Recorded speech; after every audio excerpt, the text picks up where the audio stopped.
So I got a little bit of the scruff going.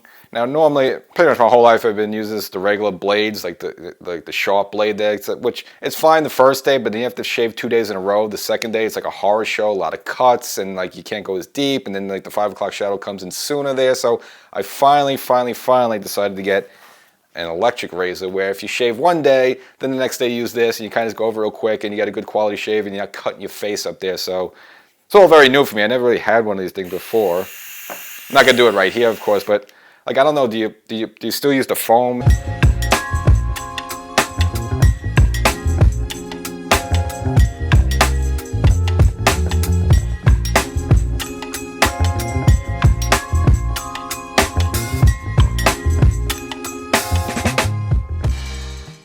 Welcome to Section 420, Talkin Yankees.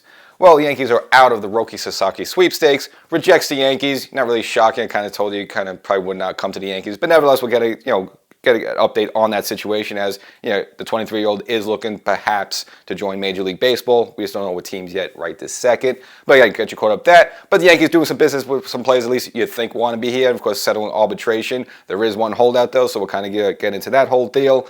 And of course, this summer, I know you're looking for baseball, but there might be a little bit of musical instruments and songs coming out of the Yankee Stadium there. So in case you haven't heard, get you caught up on all that there. So this is going to be a very business episode, but also we're going to throw in a little bit of music as well there, but maybe 90% of it is baseball. So get you caught up on everything. But before we get started, make sure there's the audio version podcast of this show, Section 420 Talkin Yankees. So wherever you get your favorite podcast, the podcast, the things you listen to where you don't really see it, but you're always listening. You go Spotify, iHeartRadio, wherever you get your favorite podcast, look for Section 420 Talkin Yankees, the podcast. And if you happen to be watching right now on YouTube, you say, hey, I like this, I want to see more of it, I want to get updated when new episodes go out, all you got to do is hit that little subscribe button. And of course, if you're just flipping through the TV channel there and say, wow, I just love this show, I want to get updated when new episodes come out, well, you got double duty there. Of course, you have to go to YouTube, Section 420 Talkin Yankees, search it, subscribe, and also go wherever you get your favorite podcast, look for Section 420 Talkin Yankees, subscribe there as well. Again, you have a New Year's resolution. We discussed that last episode. For 2025, you really want to get this year started off in the right direction, so subscribe to everything. So in the previous episode, we kind of broke down the whole Roki Sasaki situation. Again, he's a unique individual because he's at the age of 23, and we're an international free agent. You can't get really the big money contract until you become 25, so all a team could offer you is their quote-unquote international pool money. And I kind of broke down a little bit what the Yankees have to offer. I think it was about, about $5-6 million that they could offer him. And of course, on Sasaki's side, he mentions that he's just looking for a team to really, you're not looking to cash in for the most money in that point. He just wants a good situation, and then once he pitches and reaches the age of 25, that's when he'll be expecting the big money contract. Will probably be like $300 or $400 million. Who knows at that point? But right now, all the team really could offer him is about $5-6 million or whatever had they left in their pool money. Now, the number of teams he met with, and we kind of just mentioned it last time, the Yankees were one of them, the Mets were one of them. And the way he kind of did is that each team got 2 hours. It was just with the front office people. So, for example, the Dodgers couldn't walk in the door with like Ohtani and Yamamoto to try to woo him. He couldn't do that. It was just dealing with the front office people. And of course, then he went back to Japan. I guess crunched all the numbers and decided where he wanted to go. And now, as you hear it, and it's really a fluid situation. I mean, a decision could be made now as I'm saying this, but one by one, he's been letting teams know that I guess they've been eliminated, or they've been eliminated from the island survivor there. And of course, the Yankees and the Mets are 2 of the teams that have been eliminated. Now, the 3 that are remaining right now, and 2 out of the 3 we kind of projected, and that's all the rumors where he's probably going to end up anyway. But of course, right now we're looking at the Dodgers, the Padres, and the Blue Jays. Now, the Blue Jays apparently kind of came in a little bit last minute there, and we saw the Blue Jays also take a crack at Ohtani. They tried to woo him there, but again, I never saw a fit of Ohtani wanting to play up in Toronto, and I don't see that with Sasaki either. And of course, you see what they're trying to do in Toronto. They redid the Rogers Center, and they're trying to get it back to the way it was in the early '90s when you had some big stars there. The place was packed, and again, they won 2 World Series in a row there. But the Blue Jay organization have never been able to sort of recapture that and really get a substantial kind of run of a couple of good seasons in a row. They'll be good for like 1 season, and then other than that, they're pretty much always like a 3rd or 4th place team, and probably looking at 2025, more than likely going to be the same thing there. So I didn't see a fit for Sasaki to want to go there. Again, they might have promised an Earth, Wind, Moon, and the Stars. Said once you go on 25, we'll take care of all that stuff there.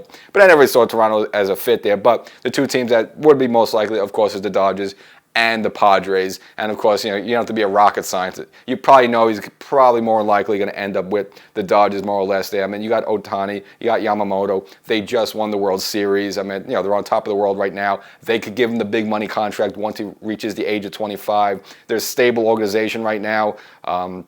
Padres are good. They got a lot of good players, but Padres are kind of like good one year, not good the next year, good one year. We have Soto, then we trade Soto and stuff like that there. So a lot of inconsistencies the Padres. Now, they could perhaps give him the money. I mean, they were almost willing to give $400 million to Aaron Judge. I don't know if they're going to give that much to Sasaki once he reaches the age of 25, but the Padres could afford him there. But you look at the two organizations, again, you don't have to be a rocket science. He's more than likely probably going to end up with the Dodgers. And again, as this situation is, even if they can't offer him the most pool money, maybe the Mets could offer him more pool money.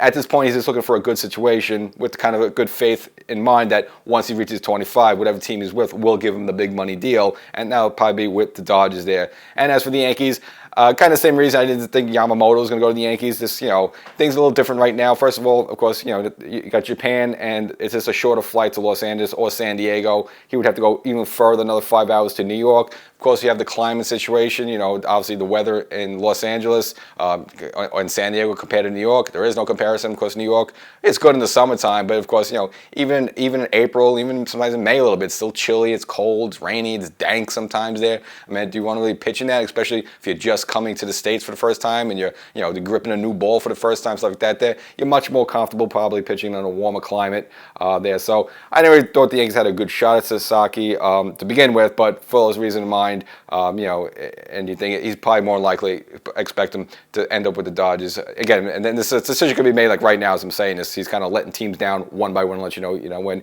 And of course, the Mets also told them he will not be entertaining pitching for the Mets as well. So at least you don't have to worry about this guy being pitching across town. And as for the Yankees, you got to sit back a little bit. You guys got to look at, the atmosphere in the world is a little different than it was maybe, 15, 20 years ago, where every free agent just wanted to come to the Yankees because they could get, they're the big team. They could give them the biggest deal and all that stuff. The days of Mike Mussina and Jason Giambi and A-Rod and Mark Teixeira and CeCe Sabathia and Cole, stuff like that. I want to pitch for the Yankees. I want to get a lot of that's, it's changed a little bit because, things are different now. And you take someone like Roki Sasaki, who's 23 years old, maybe doesn't care about Yankee history, doesn't care about the 27 World Championships, he doesn't care about Mickey Mantle, doesn't care about Babe Ruth. So, some of the maybe selling points that the Yankees have in the past just kind of woo these free agents. It's maybe not there anymore. And if you look at the Yankee organization as itself, they haven't won a World Series since 2009. I know they were just in a World Series. They kind of got wiped out a little bit there, but it's not like they have a recent tradition of winning that would woo a lot of these free agents and young players or players coming from Japan, so for example. So things are different now than they were 20 years ago when the Yankees just dropped the NY, dropped the pinstripes on the negotiating table, and that was it. Well, a lot of these younger players probably don't care about that anymore. So the Yankees kind of have to again worry about growing within, developing within, not depending on, well, when this guy comes a free agent, we'll just sign him and they'll solve our problems.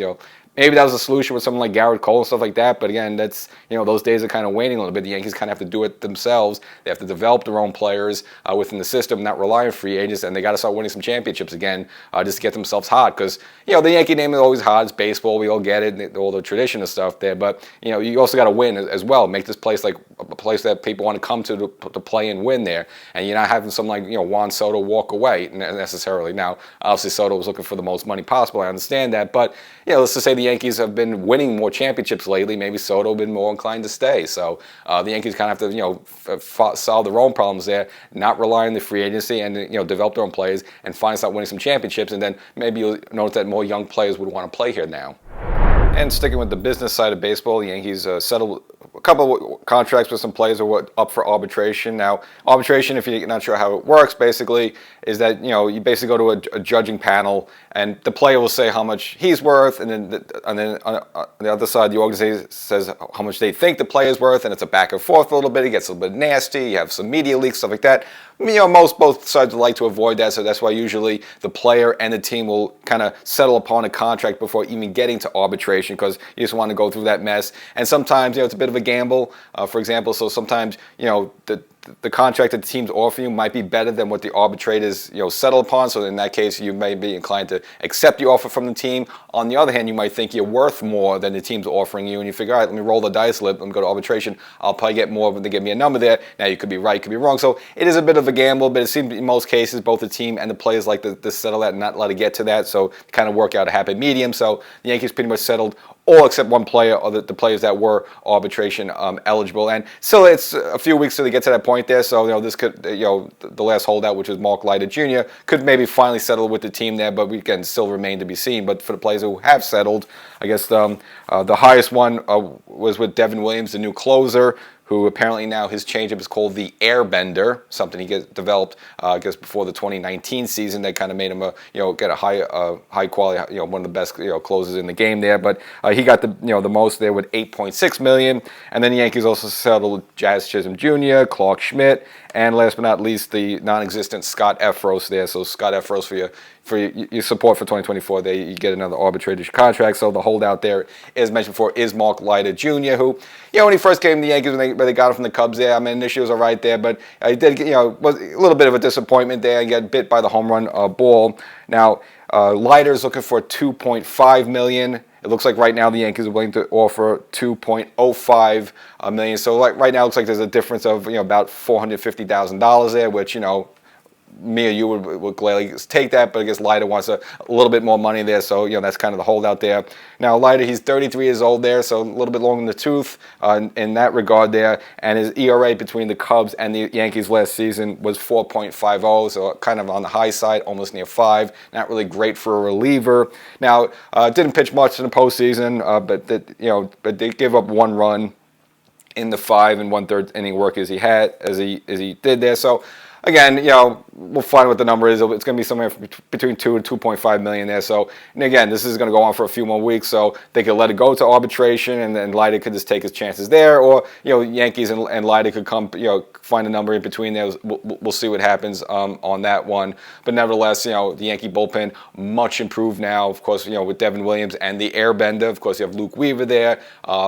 Fernando Cruz getting the trade from the Reds there, and of course Jonathan Loaiza coming back. Yes, he's coming back from the torn UCL there, but again, a pretty substantial bullpen. And Scott Efros, again, before he had his Tommy John surgery, an effective reliever for the Cubs, and that's when the Yankees got him. But then, of course, he became damaged goods. But again, if he could rebound there, and of course, you also have some good stories. The Yankees have sort of Jay Cousins, who was very effective for the Yankees there. So it looks like the bullpen is going to be pretty solid for the Yankees. So you want to keep that there, and of course, you just hope Leiter could be a little bit better than he was last season. Again, got off to a start. Remember, he had that game against the Phillies, a big jam there, bases loaded situation. He got a big strikeout there. So he had a couple of good moments there, but again, he could also improve there. And again, if you just look at this Yankee bullpen, of course, the back end of that with Weaver and Devin Williams there, again, that's definitely going to be the Yankee strong point.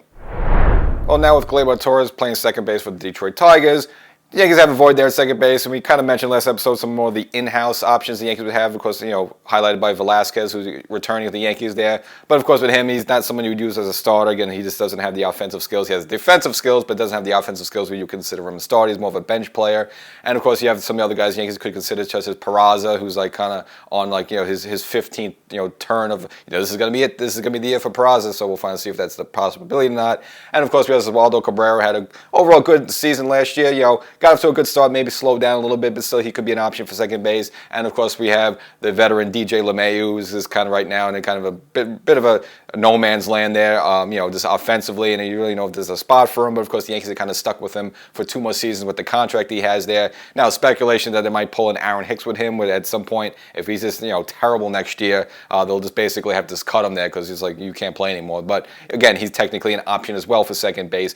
But there's one name that was thrown out there, and I kind of got into the audio podcast of the show, so that's why you want to be a subscriber to Section 420 Talkin Yankees, the podcast. But for you folks watching here on YouTube or TV, and that's to discuss the idea of possibly free agent Jorge Polanco, recently of the Seattle Mariners. Now, he had an option for 2025, but they ended up cutting him, so he's now a free agent, and he's someone the Yankees may want to consider. Now, he spent 10 years before that with the Minnesota Twins, was an All-Star in 2019, but his last few seasons with them and with Seattle, he's been marred by a bad knee. Now, he finally did have off-season surgery in October for the knee to finally get that repaired. And right now it seems like he's taking ground balls. Hard to say to project whether he'll be ready for opening day if the Yankees do sign him there, but I think that might be a solution for the Yankees. He's only 31 years old, so he's relatively young, not over the hill yet for a middle infielder there.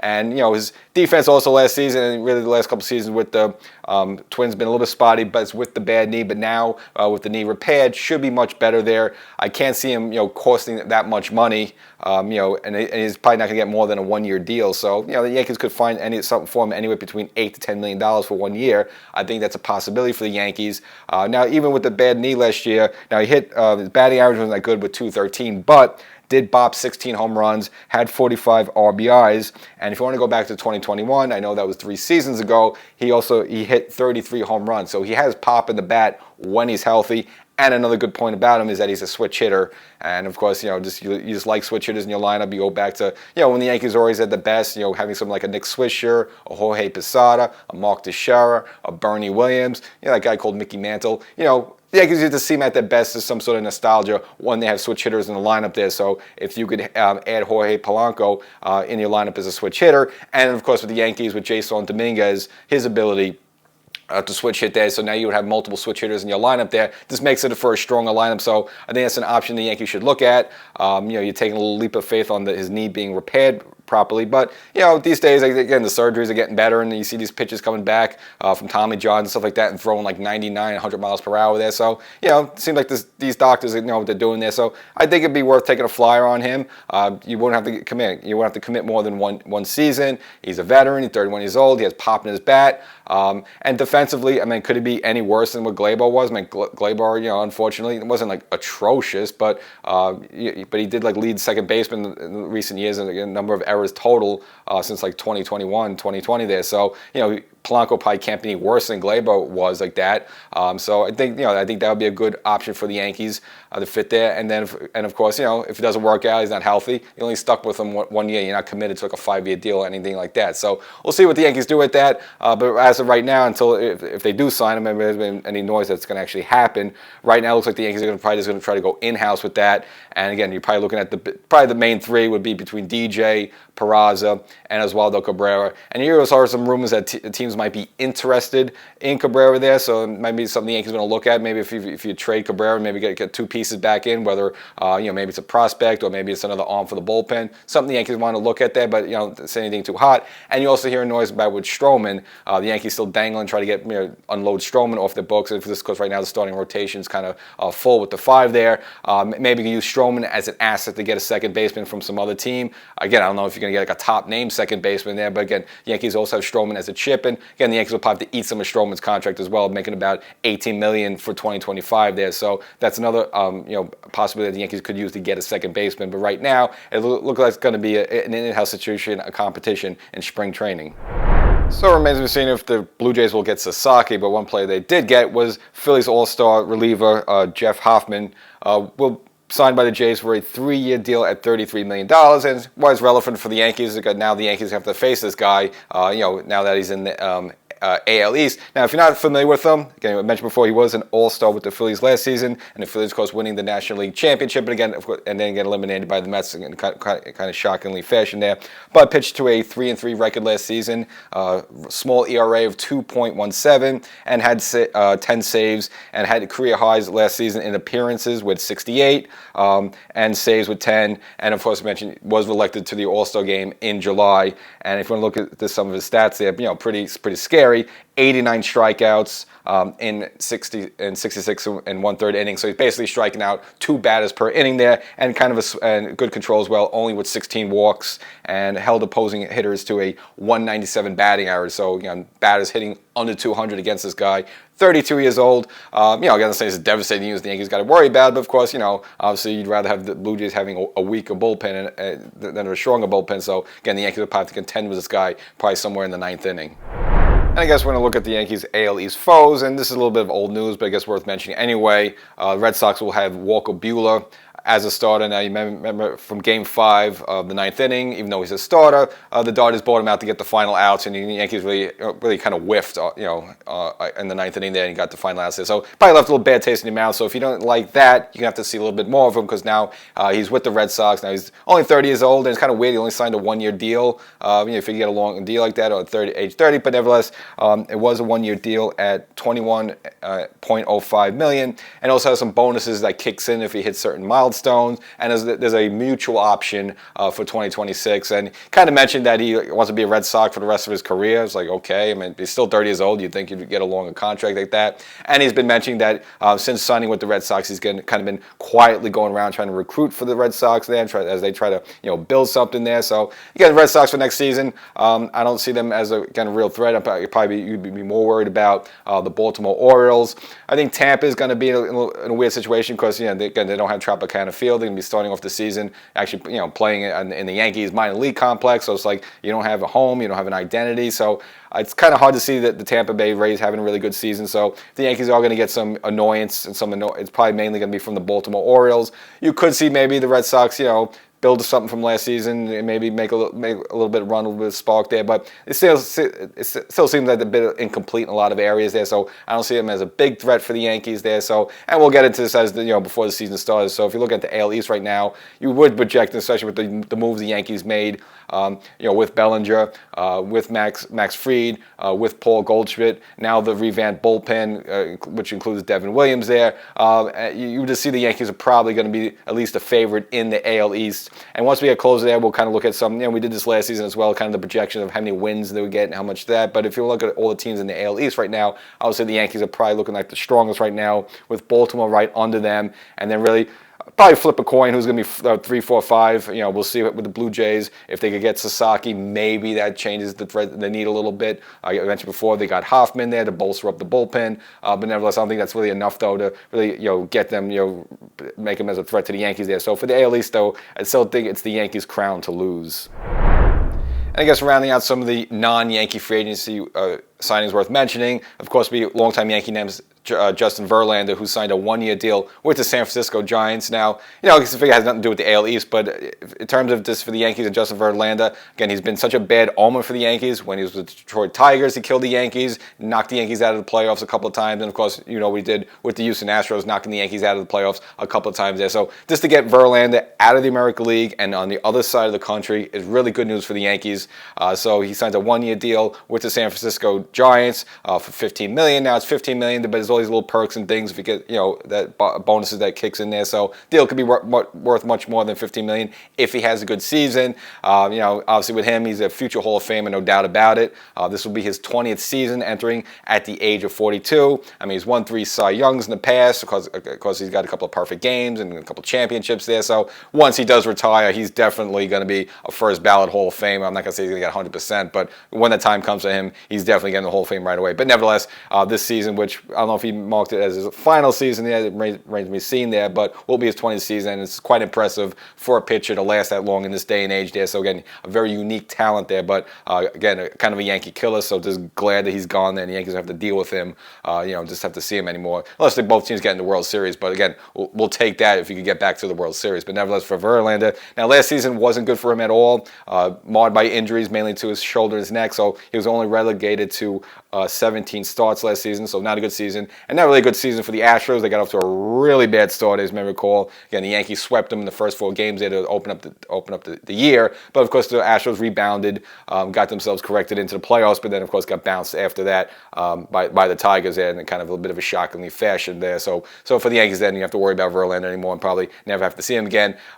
Better chance of both organizations ever getting to the World Series. You would favor the Yankees way more than the San Francisco Giants. I know they've been trying to revamp things over there. It hasn't been working. They tried the whole Blake Snell thing last season. That kind of seemed to be a bust. He was kind of injured there. So we'll see what happens with Verlander there. But at least, we don't have to face him anymore. And if we want to look back at the World Series that just passed for the Yankees this October, I guess one of the low points of that World Series, and maybe, of course, in Yankee history, of course, the two balloon heads who knocked the ball out of Mookie Betts' hand there. May recall the replay. Betts was trying to go in the crowd to make a catch there. One guy kind of grabs his wrist, and the other guy rips the ball out there. Again, kind of a low point for the Yankee fans, stuff like that. I know Yankee fans, obviously the rest of the country has mixed feelings on them, but obviously these two, not a good example of Yankee fans acting properly there. And of course, their face was all over the news, and now an edict came down now.